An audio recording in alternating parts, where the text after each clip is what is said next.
aunque vamos a explorar algunas de las etiologías que causan hipocalcemia, que llevan a la hipocalcemia, lo importante desde el punto de vista para el médico general es el tratamiento, porque como vamos a ver en esta clase, la hipocalcemia pone en riesgo la vida de un individuo. Vamos a empezar con un aspecto simple, y es que el calcio en sangre se puede medir de dos formas, el calcio total y el calcio iónico. Como su nombre lo indica, el calcio total es todo el calcio que está en la sangre. Es todo el calcio que está en la sangre. E incluye el calcio iónico, que es el biológicamente activo, y las formas de reserva de acceso rápido, que son el calcio unido a albúmina y el calcio unido a globulina, el calcio unido a proteínas. El problema del calcio total, cuando uno incluye el calcio que se mide junto a albúmina y junto a globulinas, es que depende de la cantidad de albúmina y globulina que tengamos. Si un individuo por X razón tiene más albúmina, más globulina, entonces tendrá más calcio unido hasta más albúmina y por tanto tendrá más calcio total, que en realidad es lo más raro. Lo más frecuente, si acaso, es que el paciente, la persona tenga menos proteínas, tenga menos albúmina, menos globulinas, por un mal funcionamiento del hígado habitualmente, puesto que la albúmina y las globulinas son proteínas sintetizadas en el hígado. Cuando el hígado funciona mal, entonces hay disminución del albúmina y globulinas y entonces el calcio total disminuye. El calcio total disminuye. Sin embargo, aunque el calcio total disminuya, el calcio iónico, que es el calcio que es biológicamente activo, entonces este calcio iónico no cambiará. Nuevamente, y para simplificar las cosas, cuando un paciente tiene alguna hepatopatía crónica, el hígado no funciona, tiene insuficiencia hepática, incluso aguda, disminuye las proteínas de transporte y por tanto disminuye el calcio total. Sin embargo, el calcio iónico no varía, se mantiene estable y por tanto el paciente no tendrá síntomas de hipocalcemia. Porque en realidad, aunque el calcio total esté bajo, no está afectado el calcio biológicamente activo, que es el calcio iónico. Entonces uno diría, midamos solo el calcio iónico y ya está, así es el calcio biológicamente activo. La respuesta de no medir el calcio iónico es una respuesta mucho más frecuente. ¿A qué me refiero con mucho más frecuente? Que tener una hepatopatía, si bien es posible que una persona tenga una hepatopatía, es raro y es clínicamente evidente que el paciente tenga insuficiencia hepática. Mientras que a todas las personas, cuando le sacan sangre, le ponemos un torniquete. Al poner el torniquete inducimos isquemia distal, isquemia desde el torniquete en adelante. En general esa isquemia no es relevante, no causa mayor problema, pero sí produce un ligero cambio del pH en la sangre distal al torniquete. Al disminuir el pH sanguíneo, entonces el calcio iónico se une a las proteínas de transporte, ¿ya? Y al unirse, entonces el calcio iónico disminuye. Y esto sucede cuando sacamos sangre con torniquete, y eso es siempre o casi siempre. Es por esta razón que en términos generales es mucho mejor medir el calcio unido a el calcio total, que si bien puede estar afectado por las proteínas, en general vamos a saber que el paciente tiene una afectación de las proteínas, en lugar de medir el calcio iónico, que este varía por el hecho de poner torniquete. Ahora ustedes me dirán, si baja cuando le ponemos torniquete, ¿por qué no ajustamos para ese defecto? Porque no simplemente consideramos que el calcio iónico, en lugar de ser normal de 1.15, 1.35, que sea normal de 1.05 de 1.05 a 1.25, por decir algo. No se puede predecir, puesto que depende del uso del torniquete, pero del tiempo en el que entra la isquemia, porque depende del grado de acidosis generado por la isquemia distal. Entonces, no es predecible. En términos generales, y salvo alguna honrosa excepción, medir calcio iónico no es útil y se prefiere las dosificaciones de calcio total. Hasta hace poco, hasta hace un par de años, normalmente utilizamos una fórmula de corrección por albúmina, es decir, medíamos el calcio y aplicábamos un cambio del valor verdadero de calcio total dependiendo de la albúmina del paciente. Ya no se utiliza, sino solo para pacientes que se conocen con hepatopatías graves. Entonces, en conclusión, la hipocalcemia es la disminución del calcio en sangre habitualmente medido por la disminución del calcio total en sangre, siempre y cuando se haya corregido para la hipoalbuminemia que presentan los pacientes con hepatopatías agudas o crónicas. ¿Ya? También habíamos visto que la principal fuente de calcio es la alimenticia, de hecho es la única que tenemos. Si no consumimos calcio, nuestro cuerpo no lo puede crear. Lo que hace si no consumimos es sacar de las reservas.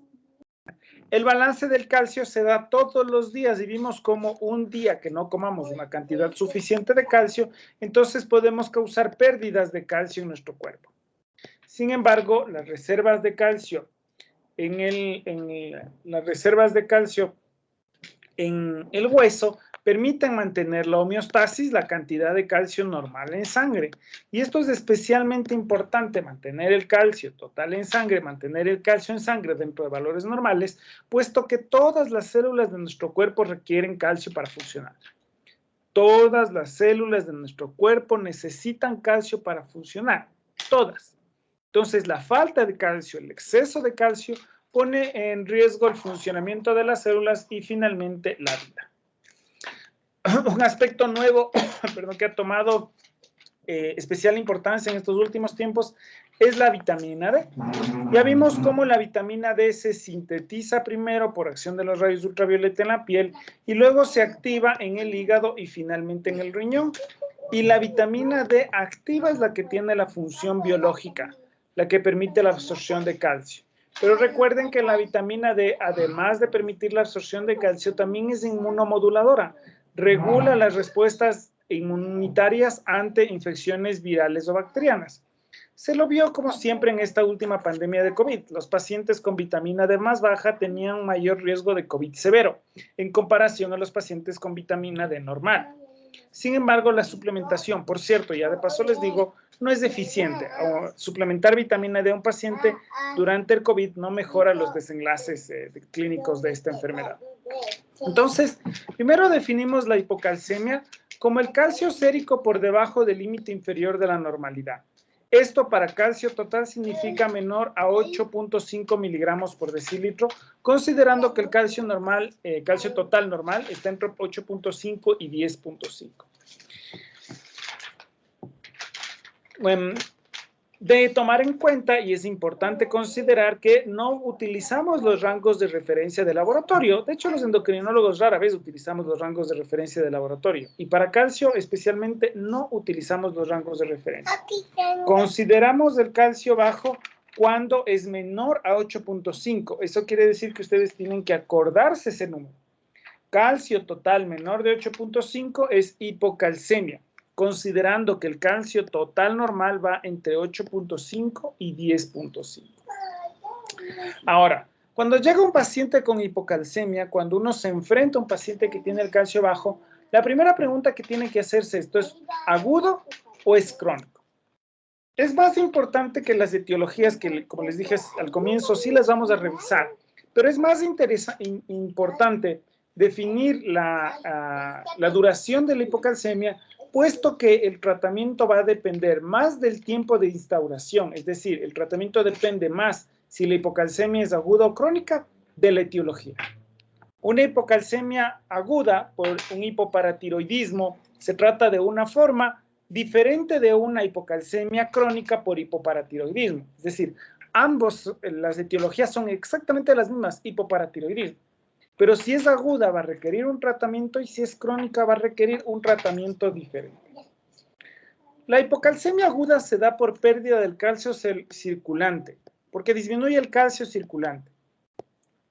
Ahora, hay algunas causas de hipocalcemia aguda que son a considerar, puesto que no es que el calcio desaparezca, sino que este calcio se deposita incluso dentro de los vasos sanguíneos. El calcio se une, por ejemplo, con grasa y forma lo que llamamos jabones de calcio. Y estos jabones de calcio ya no pueden ser utilizados, el calcio ya no puede ser utilizado por las células de nuestro cuerpo, puesto que ya no puede ingresar, y entonces produce signos y síntomas de hipocalcemia. Puede hacer depósitos extravasculares por fuera de los vasos sanguíneos. El calcio puede hacer depósitos extracelulares y nuevamente estos depósitos extracelulares pondrán en riesgo el funcionamiento de nuestro cuerpo por las alteraciones en la homeostasis. En los depósitos intravasculares, el típico ejemplo es el uso de citrato en las transfusiones sanguíneas. Cuando uno le transfunde a un paciente concentrados de glóbulos rojos, sobre todo, también un poco en plaquetas y en plasma fresco congelado, este tiene en mayor o menor cantidad anticoagulante. Y el anticoagulante más frecuentemente utilizado para los trasplantes, en la sangre que se conserva hasta pasarle a otro paciente, hasta transfundir, este citrato, cuando se transfunde, se une al calcio y forma citrato de calcio. No es que le desaparece al calcio, simplemente le une o se une y le bloquea. Ya no puede salir el citrato de calcio de la circulación sanguínea para ingresar a las células de nuestro cuerpo y por tanto se puede manifestar una hipocalcemia severa. Es por eso que después de haber transfundido en menos de una semana 4 concentrados de glóbulos rojos a un paciente, hay que suplementar el calcio, ¿ya? Incluso para que no haga hipocalcemia. Entonces, en la hipocalcemia aguda, una de las causas de hipocalcemia aguda son las transfusiones sanguíneas. Más de 4 concentrados de glóbulos rojos se tienen que administrar con calcio, por cierto, administrado por otra vía, porque si utilizan la misma vía que están utilizando para la transfusión sanguínea, entonces lo único que van a conseguir es que se coagule la sangre de esa vía, ¿no? Lo cual, por supuesto, no es nada beneficioso para el paciente, ¿no? Depósitos extravasculares. El calcio se une a otras sustancias y no se queda en la sangre, sino que va hacia afuera de las células, ¿ya? Normalmente cuando hay grandes cantidades de fosfato en la sangre, el calcio se une al fosfato y se une conformando una sal que va a depositarse sobre todo en la grasa, aunque no únicamente. Cuando hay grandes cantidades de fosfato, en el síndrome de lucis tumoral, en el uso de laxantes que tienen fósforo, la mayoría de los laxantes de hecho tienen fósforo, en pacientes que hacen hemólisis.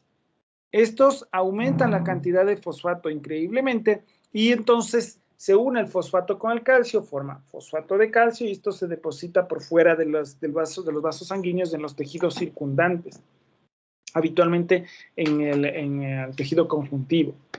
La insuficiencia renal aguda también genera o causa elevación del fosfato en sangre y por tanto también hace depósitos.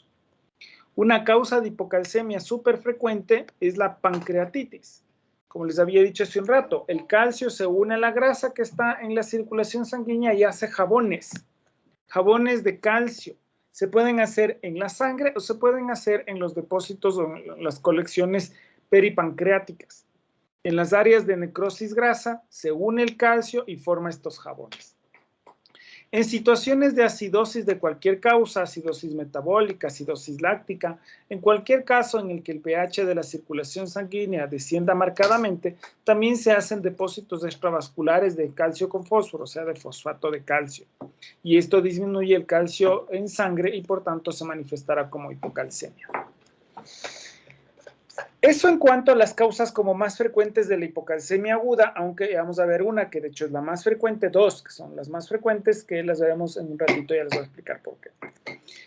Por ahorita lo primero que vamos a hacer es la diferenciación con la hipocalcemia crónica.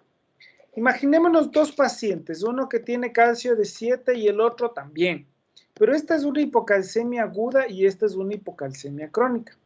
La hipocalcemia aguda es claramente sintomática y la hipocalcemia crónica es habitualmente asintomática u oligosintomática. Es decir, que no produce síntomas o produce muy pocos síntomas, ¿ya?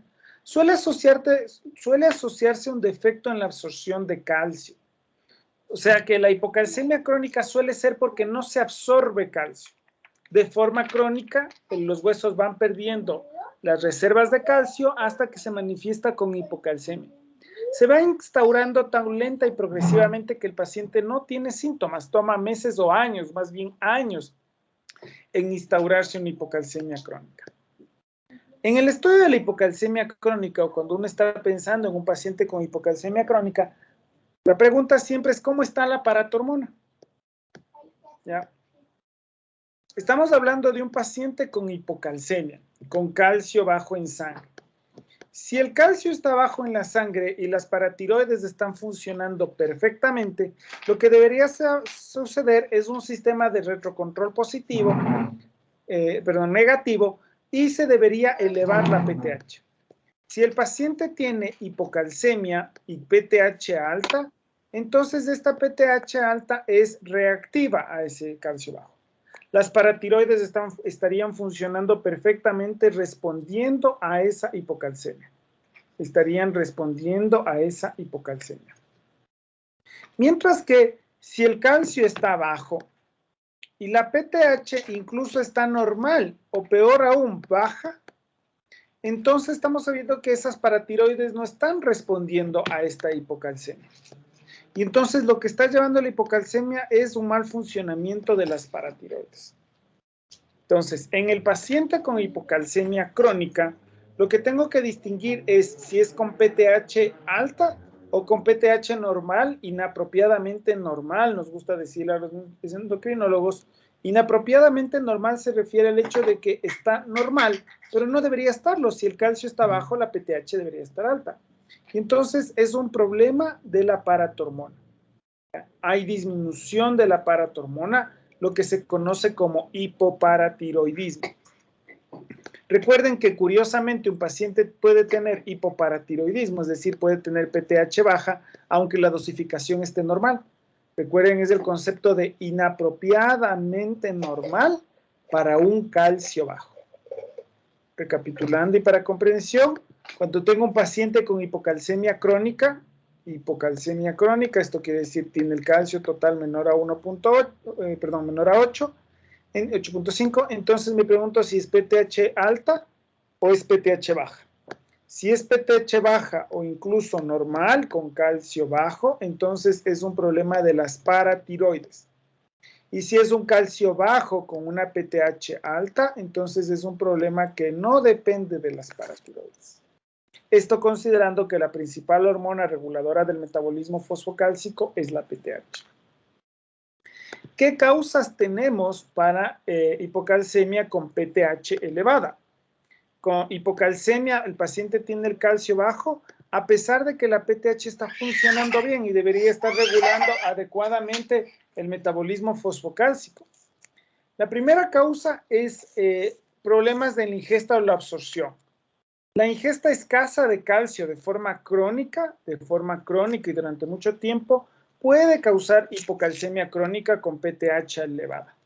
Pero en realidad lo más frecuente son los déficits de vitamina D, que el paciente no sintetice su propia vitamina D, inadecuada exposición a la luz solar, o que la vitamina D no esté funcionando, porque el paciente tiene una enfermedad intestinal que causa diarrea y en esa diarrea se pierde la vitamina D. Pueden también haber defectos en la hidroxilación, en la activación de la vitamina D que vimos en la clase teórica anterior, ¿no? Tenemos vitamina D, pero no está activa. De manera que si no está activa, no cumple sus funciones y el calcio está bajo en sangre. Entonces, una de las causas más frecuentes para hipocalcemia con PTH alta, es decir, no es un problema de las paratiroides, es la falta de activación de la vitamina D. ¿Y por qué se da falta de activación de la vitamina D? Por insuficiencia hepática o por insuficiencia renal. Recuerden que para que la vitamina D cumpla su función, permitir la absorción de calcio, necesita activarse en el hígado y luego el riñón. Si no hay hígado, no se activa. Si no hay riñones, no se activa. No hay vitamina D activa y sin vitamina D activa no hay absorción de calcio hacia la circulación sanguínea y esto producirá pues entonces hipocalcemia. Una de las causas más frecuentes para la hipocalcemia con PTH alta es la insuficiencia renal crónica. En estos pacientes el calcio está bajo porque no activan la vitamina D, por tanto no hay absorción de calcio. Tienen el fósforo elevado y esto produce elevaciones de la PTH. Los pacientes con insuficiencia renal tienen hiperparatiroidismo secundario. Se llama secundario porque la PTH está alta secundariamente a un calcio bajo, es decir, las paratiroides están funcionando bien, más de lo normal, pero bien, ante el estímulo del calcio bajo. Están funcionando bien, elevando la producción de PTH, pero ante un estímulo de calcio bajo. Nuevamente, el calcio está bajo por falta de activación de la vitamina D. No porque no haya vitamina D, lo más probable es que haya vitamina D y esté normal, pero la vitamina D activa es la que está disminuida. Insuficiencia hepática e insuficiencia renal. Como es más frecuente la insuficiencia renal, entonces se ve con mucha mayor frecuencia en los pacientes con insuficiencia renal. Estos pacientes con insuficiencia renal tienen disminución de la activación de vitamina D, puesto que esta se debería activar en los riñones. Sin vitamina D activa no hay absorción de calcio, el calcio baja en sangre y esto eleva la paratormona. Hiperparatiroidismo secundario. Las paratiroides están trabajando mucho secundariamente al calcio bajo. Luego tenemos con PTH normal a baja, que es la hipocalcemia hipercalciúrica familiar o la hipocalcemia hipercalciúrica esporádica, que es el riñón incapaz de mantener el calcio, incapaz de causar esa reabsorción que habíamos visto en la clase de fisiología. ¿Ya? Son individuos que tienen alteraciones genéticas en la activación de las proteínas involucradas en la reabsorción de calcio a nivel renal. Esto es más bien raro y es un diagnóstico de exclusión, no nos vamos a meter demasiado. Luego tenemos la hipocalcemia con PTH baja, ¿no? Les repito el razonamiento. Si el paciente tiene el calcio bajo, este calcio bajo debería estimular a la PTH y la PTH debería estar alta. Si es que nosotros vemos un paciente con la PTH normal o baja, entonces estamos viendo que la paratormona no está respondiendo ante la hipocalcemia y es un problema de las paratiroides. Una PTH inadecuadamente normal para un calcio bajo. Hay dos causas frecuentes y muchas otras más raras. La causa más frecuente es una tiroidectomía. Noten que no dije una paratiroidectomía, dije una tiroidectomía. Recuerden que las paratiroides funcionan porque les llegan los nutrientes por inhibición, porque se llegan la glucosa, el oxígeno, todo de la sangre cercana de la tiroides. Entonces, cuando al paciente le sacan la tiroides, disminuye la circulación sanguínea y entonces las paratiroides entran en isquemia, ¿ya? Y entonces baja la PTH y esto lleva a que el calcio baje en sangre. El calcio baja en sangre porque no hay paratormona que permita la absorción, reabsorción, resorción. Entonces, hipoparatiroidismo por cirugía de cuello, por tiroidectomía. Peor aún si fue una paratiroidectomía, que es una cirugía muy, muy rara, pero es posible. Entonces, tiroidectomía, la causa más frecuente de calcio bajo con PTH baja. Luego tenemos las causas autoinmunes. Las causas autoinmunes de la hipocalcemia, el hipoparatiroidismo autoinmune, es bastante raro. Es bastante raro y se ve, y son formas congénitas y por tanto se suele ver en niños. En niños, el calcio bajo, la hipocalcemia por enfermedades autoinmunes. También es posible en adultos, pero la autoinmunidad contra las paratiroides es más bien rara. Luego tenemos otra causa también rara que es el síndrome de hueso hambriento. El síndrome de hueso hambriento. Para entender el síndrome de hueso hambriento vamos a empezar con otra enfermedad que no tiene nada que ver, que no solo no tiene nada que ver, sino que es exactamente lo contrario. Supongamos que de las 4 paratiroides hay una hiperplásica que está funcionando demasiado. Produce mucha PTH, ¿ya? Es un adenoma paratiroideo, un adenoma que produce un exceso de PTH. Esta PTH inducirá absorción, reabsorción, resorción. Por supuesto, el mecanismo más importante es la resorción. Recuerdan que la PTH va a los huesos, inhibe a los osteoblastos. Estos osteoblastos producen RANK ligando que activan a los osteoclastos. Y la PTH entonces induce la resorción ósea y sale calcio del hueso. Luego llega un cirujano, buena gente, y le cura. Le saca el adenoma. De pronto la paratormona se reduce. Un segundito.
Ya, cambio de ubicación.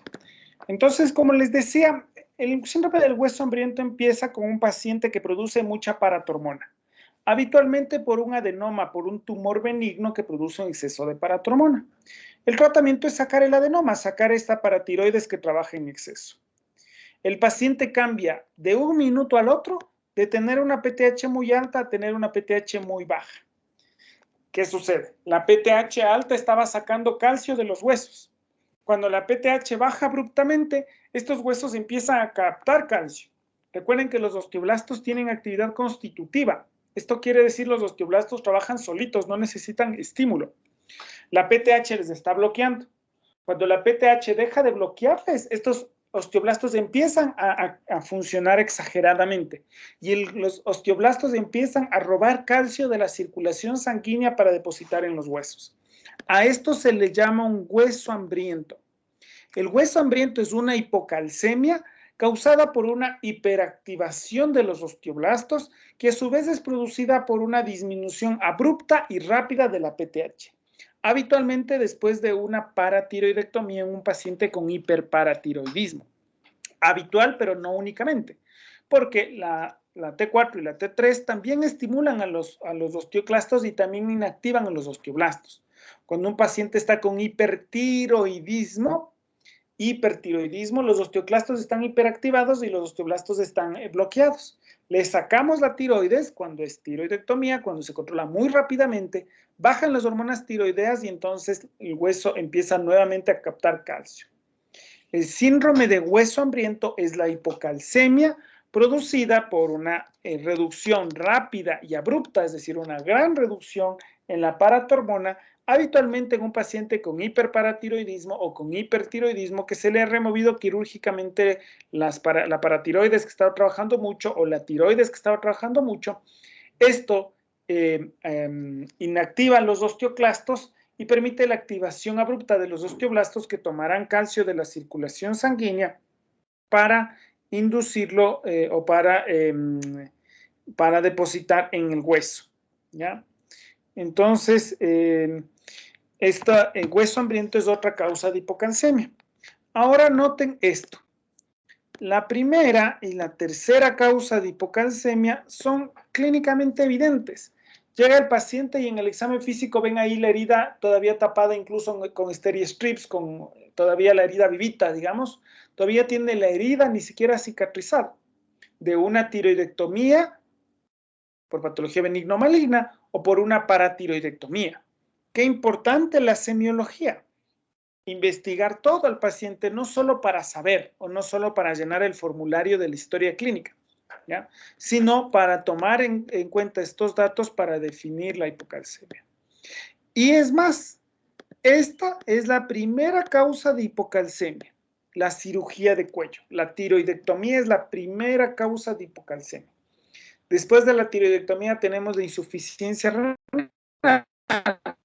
Pero vean cómo ambas etiologías vienen de un diagnóstico clínico. La tiroidectomía, le operaron, le sacaron la tiroides. Insuficiencia renal, usted ha sido diagnosticado de insuficiencia renal, está en diálisis. ¿Ya? Hipocalcemia por tiroidectomía y peor aún por hueso hambriento. La patología autoinmune es más bien rara. Yo, por ejemplo, no he visto ningún paciente con hipoparatiroidismo por enfermedad autoinmune antiparatiroidea. ¿Ya? Y estas otras son todavía más raras. Las enfermedades infiltrativas como la hemocromatosis, la enfermedad de Wilson, son también bastante raras como causa de hipocalcemia, pero que también hay que tener en cuenta y nuevamente, otra vez, estas derivan de conocer al paciente, de conocer los antecedentes patológicos personales, ¿no? Tiene hemocromatosis, tiene enfermedad de Wilson, tiene un cáncer diagnosticado que puede hacer metástasis. Insisto, es raro, pero es posible y hay que aprenderse todas estas causas. ¿Ya? ¿Qué hacemos? ¿Qué sucede con la disminución o ausencia de la PTH? Excepto por la enfermedad autoinmune, el déficit de PTH habitualmente es bastante raro. Un segundito.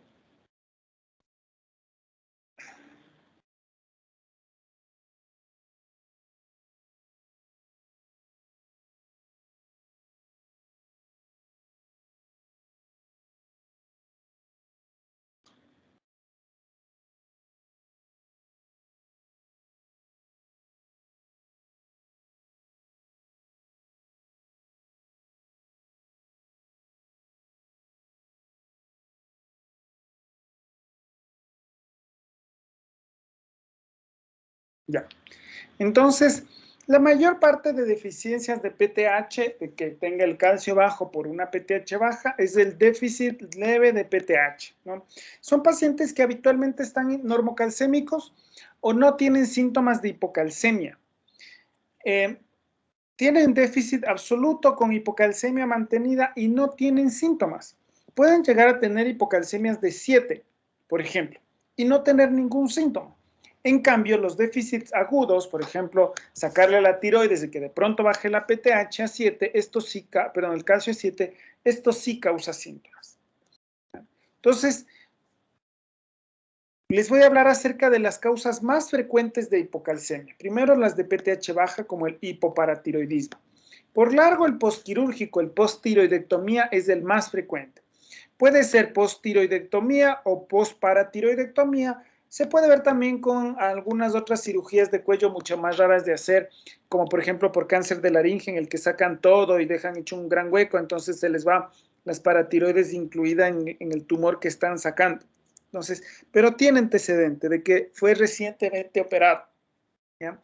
La mayor parte de las veces por paratiroidectomía o por tiroidectomía suele ser transitorio, ¿no? Transitorio el 90% de los casos en el 20% de las tiroidectomías. Es decir, no todas las tiroidectomías presentan hipoparatiroidismo. Alrededor del 20% de tiroidectomías tienen hipoparatiroidismo. Es decir, alrededor del 20% de las cirugías en las que se extrae la tiroides causan disminución de la aparato hormonal. Se debe a la manipulación quirúrgica y revierte en días, semanas o meses. Habitualmente no dura más de 3 meses y revierte. Vuelven a funcionar las paratiroides normalmente. Como les dije, esto es simple de entender cuando uno sabe que las paratiroides se nutren por inhibición, ¿no? Entonces le saco la tiroides, ya no hay de dónde sacar los nutrientes, entonces hasta que se readapten a sacar los nutrientes del tejido celular subcutáneo pasan un tiempo en isquemia o en algo similar en isquemia y por tanto producen menos PTH. En las causas autoinmunes normalmente es de forma aislada, es decir, solo tienen hipoparatiroidismo autoinmune o como parte del síndrome poliglandular autoinmune tipo 1. El síndrome poliglandular autoinmune tipo 1 se caracteriza por candidiasis mucocutánea desde la infancia. Desde los primeros meses el paciente tiene candidiasis a repetición. En la boca, en la piel, en cualquier parte del cuerpo hacen candidiasis desde los primeros meses de vida. Y luego se les encuentra la hipocalcemia. Pero esto es de pediatras y es excepcionalmente raro. Ya les había hablado de las enfermedades infiltrativas. Habitualmente es un paciente que ya se conoce que tiene una enfermedad infiltrativa por alguna otra manifestación, porque infiltró algún otro órgano que da signos más evidentes. La hipocalcemia, si bien puede ser una manifestación, es más bien rara. Otras causas de hipoparatiroidismo, como la agenesia o la disgenesia paratiroidea, también son más bien raros. Las hipocalcemias con PTH alta, como les dije, lo más frecuente es por algún problema de la vitamina D. De hecho, se estima que el 30% de la población adulta tiene déficit de vitamina D, pero también hay que tener en cuenta en las enfermedades con mala absorción de lípidos, sobre todo en las enfermedades crónicas con mala absorción de lípidos, ¿no? El paciente que tiene diarreas lipídicas, esteatorreas, crónicas va a tener hipocalcemia. Uno diría, ¿por qué? Pues si el calcio no tiene nada que ver con la grasa. Es porque la vitamina D activa, la vitamina D disminuye al eliminarse con las heces grasosas. Entonces causa hipocalcemia y no es raro, esto es súper frecuente en pacientes ancianos, mala absorción de lípidos. Súper frecuente en pacientes ancianos.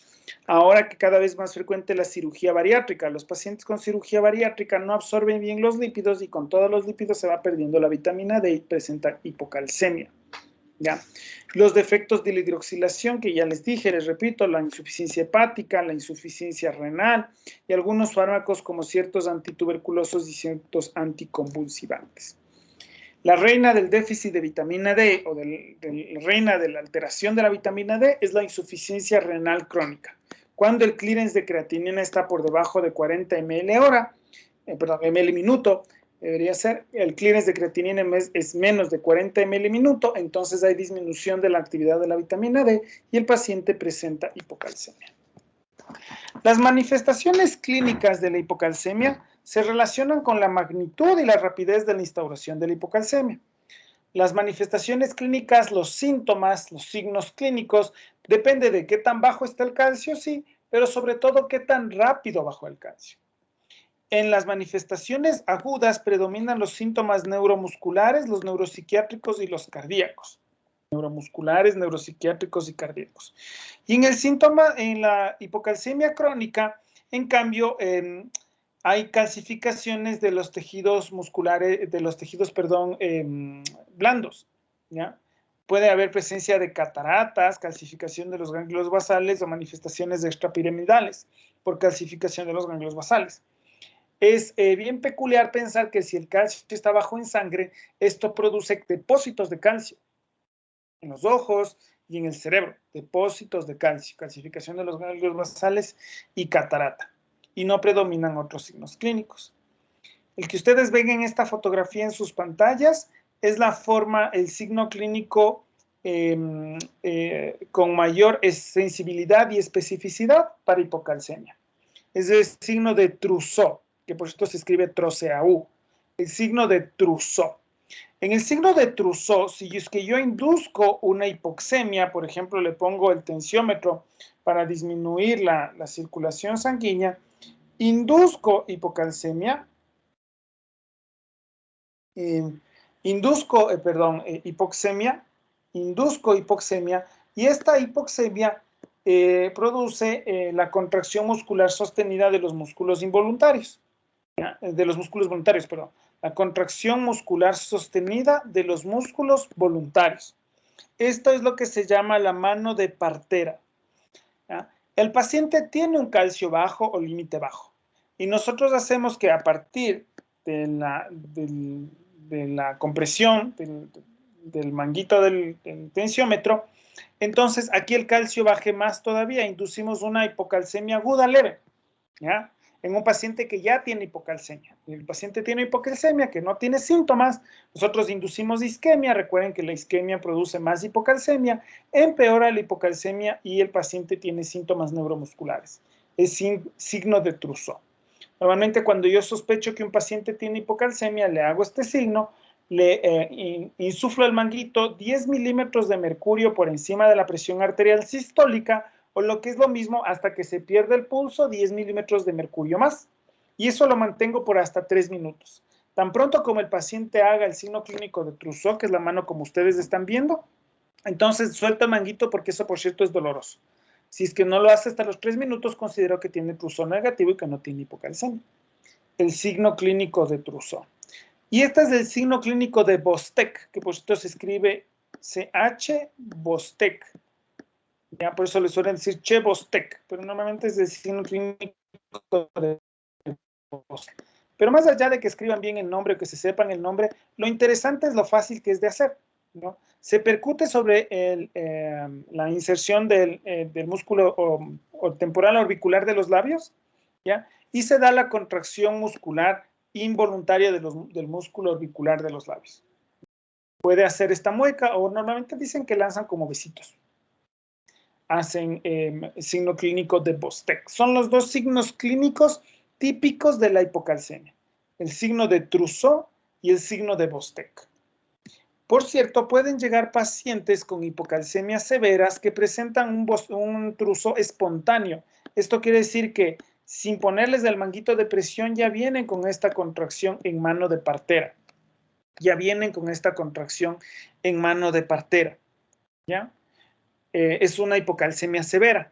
Es una hipocalcemia severa, por cierto, porque el paciente vendrá con este signo clínico en las manos. Pero el mayor problema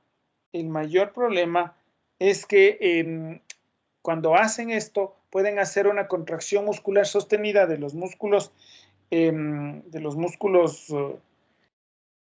respiratorios, de los músculos intercostales, y entonces mueren por asfixia.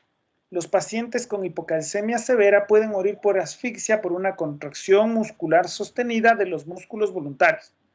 Ahí me falta una parte. Contracción muscular sostenida involuntaria de los músculos voluntarios. Los pacientes no pueden soltar esa posición de la mano y no van a poder soltar la contracción de los músculos respiratorios y van a morir en exhalación. ¿Ya? Luego hay los síntomas, esos eran los síntomas neuromusculares. Ahora vamos a los síntomas neurogénicos. Alteraciones en el sistema nervioso central, desde irritabilidad, alteración de la capacidad intelectual, convulsiones, luego el deterioro del estado de conciencia, la disminución del estado de conciencia, hasta el coma por hipercalcemias severas. Es interesante, lo que le sucede a los pacientes es que primero disminuye su capacidad intelectual y luego hacen trastornos de la personalidad, ¿no? Y es por hipercalcemia. Muy interesante, el paciente que llega con alucinaciones, con comportamientos agresivos, hay que medirle el calcio, siempre hay que medirle el calcio, ¿ya? Porque puede ser una manifestación. Y en lo cardiovascular, lo más frecuente es la prolongación del intervalo QT, que termina en arritmias fatales. La hipocalcemia puede generar arritmias fatales por prolongación del intervalo QT. Como ya les dije, otras manifestaciones clínicas que son más bien contradictorias, y por eso, si ustedes lo recuerdan que es contradictorio, es fácil de acordarse, porque hacen depósitos de calcio, pero eso es en forma crónica, hipocalcemia crónica. Cataratas, trastornos en la dentición, ¿ya? Depósitos de calcio en los ganglios basales que causan movimientos involuntarios de los miembros superiores e incluso inferiores o de la cabeza.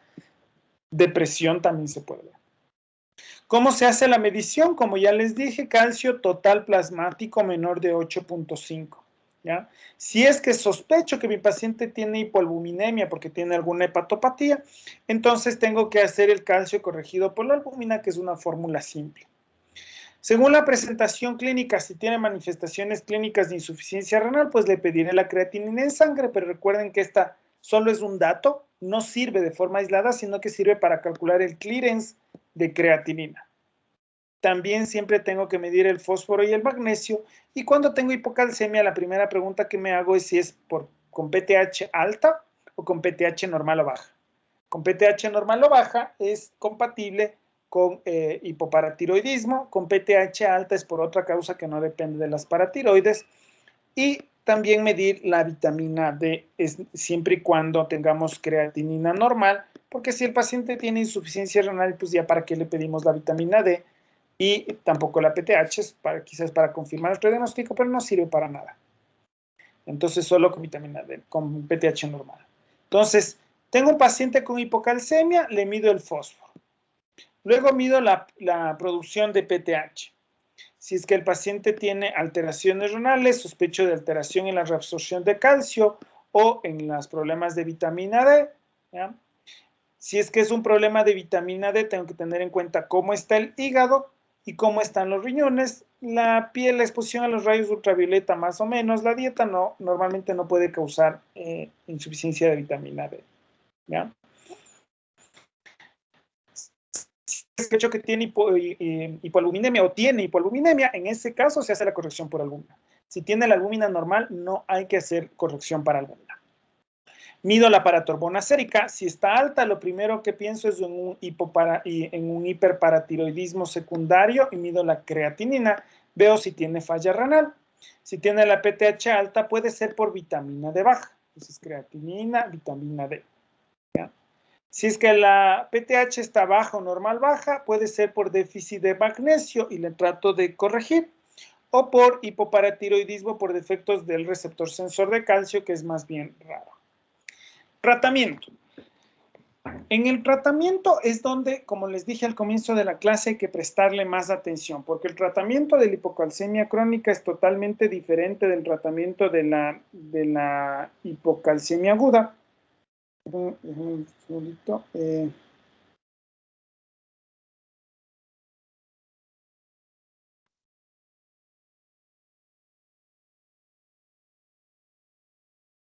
Ya. Entonces, no importa la etiología, debemos saber si es una hipocalcemia crónica o una hipocalcemia aguda.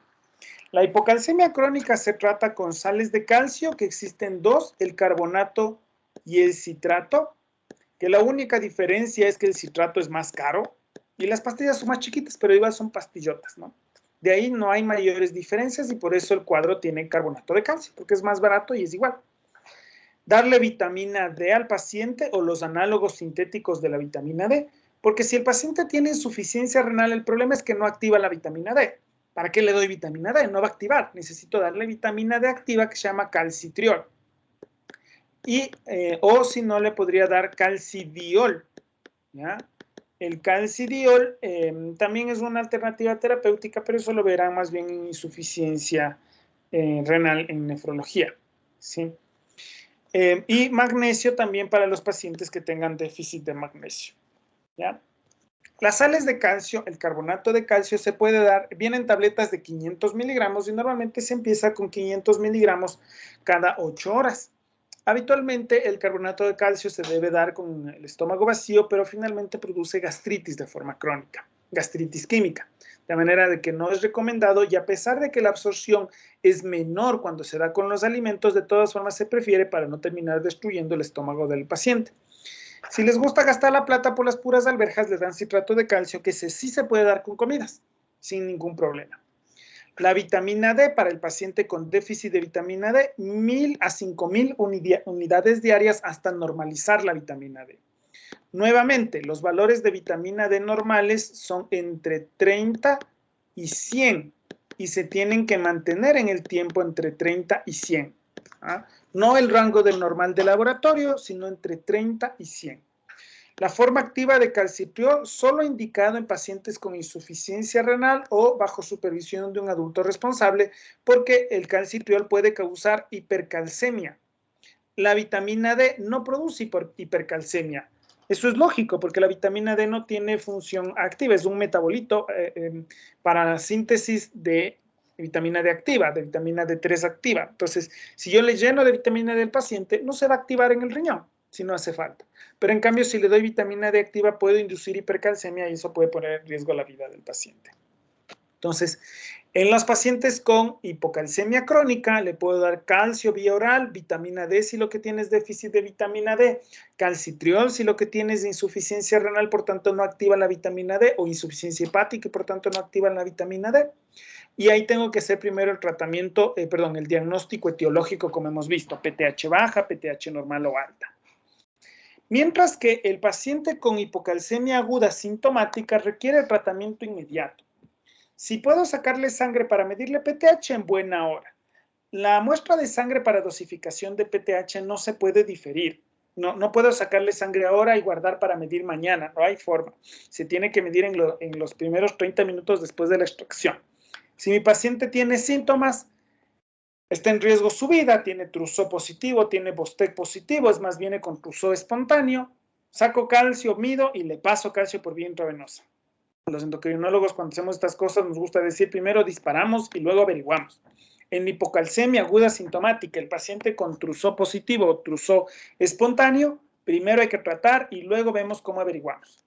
Ya, sales de calcio intravenoso y luego pasar a vía oral cuando sea posible.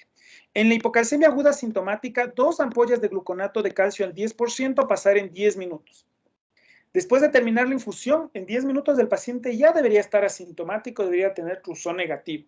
Si es que todavía tiene Trousseau positivo, repito las 2 ampollas, 2, 4, 6, 8, 10, 20, 100, 500, hasta que se le quite los síntomas. Una vez que se le ha quitado los síntomas, le pongo una solución de mantenimiento de 10 ampollas de gluconato de calcio en 1000 cc de destroza en agua y le paso 50 ml hora. ¿Ya? Dos objetivos, que esté asintomático y que el calcio sérico esté en el tercio inferior de lo normal, esté entre 8 y 9. Esa es la meta de tratamiento en pacientes con hipocalcemia aguda sintomática. Primero le paso bolos de calcio de 2 ampollas de calcio hasta que se le quiten los síntomas, luego le pongo la infusión de calcio a 50 ml hora hasta que el calcio esté entre 8 y 9. Tan pronto como el calcio ya está entre 8 y 9 y si el paciente está consciente y puede tragar, le paso a vía oral. ¿Ya? 500 miligramos cada 8 horas más calcitriol 0.5 microgramos QD. Y puedo ir subiendo para llegar al objetivo con calcio oral.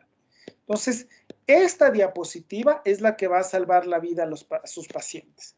Identificar al paciente con hipocalcemia, ya vimos el signo de Trousseau, ya vimos el signo de Bostec, sacarle sangre para que le midan el calcio y hasta que le den el resultado ya le pasan 2 ampollas de calcio. Sigue con Trousseau con Bostec positivo, 2 ampollas más de calcio. Sigue con Trousseau Bostec positivo, 2 ampollas más de calcio. hasta que se le quiten los síntomas. Cuando ya le quitaron los síntomas, mantenimiento, 10 ampollas de calcio en 1000 cc de dextrosa en agua al 5%, pasar a 50 ml hora. De ahí le mido el calcio, ya pasando la infusión, hasta que el calcio esté entre 8 y 9, y de ahí le empiezo a pasar a calcio vía oral. Calcio y calcitriol vía oral.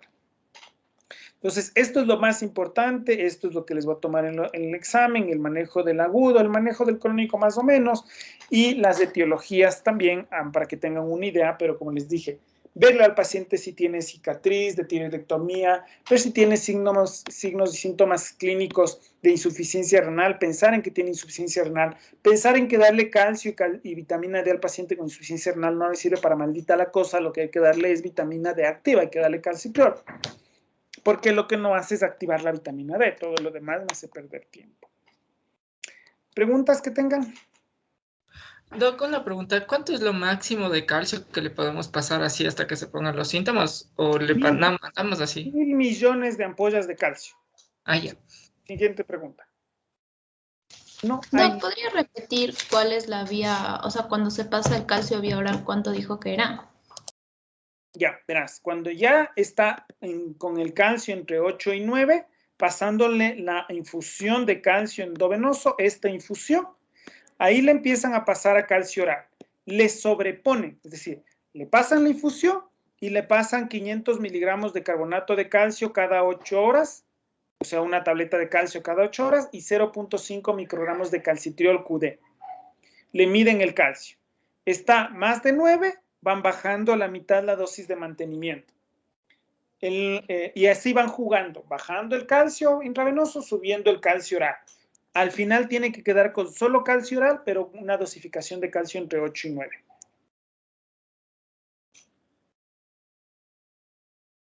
¿Otra pregunta?